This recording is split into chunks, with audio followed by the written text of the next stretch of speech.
All right, so we wanted to hop on and talk with you for a few minutes about how you can grow a stronger marriage. There's some pretty powerful parallels and examples that we can look at just around us that can that also relate to marriage. I mean, the principle in and of itself.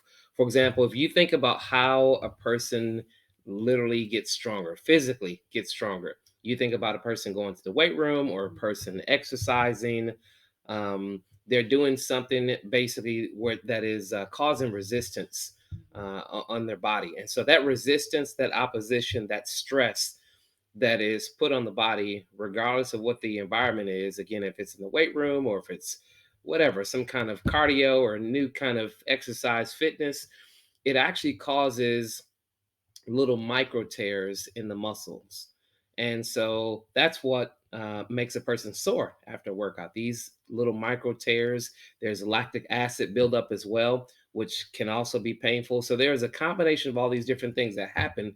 And it's particularly the tears in the muscles that seems like the opposite is happening. So I'm going to the weight room to get bigger. I'm going to the weight room to get stronger, but literally at the end of the day, when I go home, I've literally torn my muscles up. And so what happens is the way God has designed the body is that when those muscle tears, those little micro tears, when they heal, and that's a pretty interesting process that we could get into, but I won't go too deep on how those little micro tears heal. But when they heal, the muscle actually is stronger than it was before, and it's actually bigger. It grows bigger than what it was before.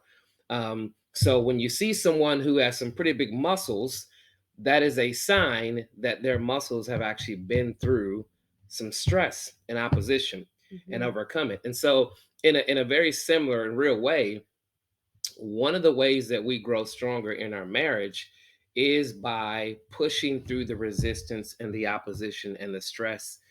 Though it may be painful, though it may cause little micro tears in your relationship, you push through it. And really, if I would just kind of simplify it, that is an example of how you grow stronger in your marriage. It is about the opposition that you're able to overcome. You can't even describe your marriage as strong if you've never faced any opposition. You don't know how strong it is. Mm. So the strength of a marriage is kind of relative or comparable to what you have been able to overcome and what you are able to overcome in your relationship. I love that you said that you don't necessarily know how strong your marriage is until you've had a chance to really go through something. Um, Sometimes we look at other people, other couples, and we Hmm. compare ourselves and we think, oh, they've got it together, they've got all these wonderful things going on. But the truth is that we don't really know. Um, And so, as your marriage has gone through things, it doesn't mean that your marriage is any less than someone else's marriage. Just be encouraged in knowing that just because you've been through some things, it doesn't mean that your marriage can't last. Hmm. Your marriage very well can last. And if you can get on the other side of it by implementing those healthy habits and relationship skills that we teach about, if you can implement some of those things and take it step by step to grow through that, Hmm. then you can come out on the other side stronger than you went in. That's a great point. It's a great point. I mean, I even think about when so as a coach, I'm working with young guys a lot, and we're in the weight room. There's conversations all the time about what an individual's max is and what's the most that they can lift. And again, your ability in your relationship not to avoid conflict, but to overcome conflict, to defeat a conflict.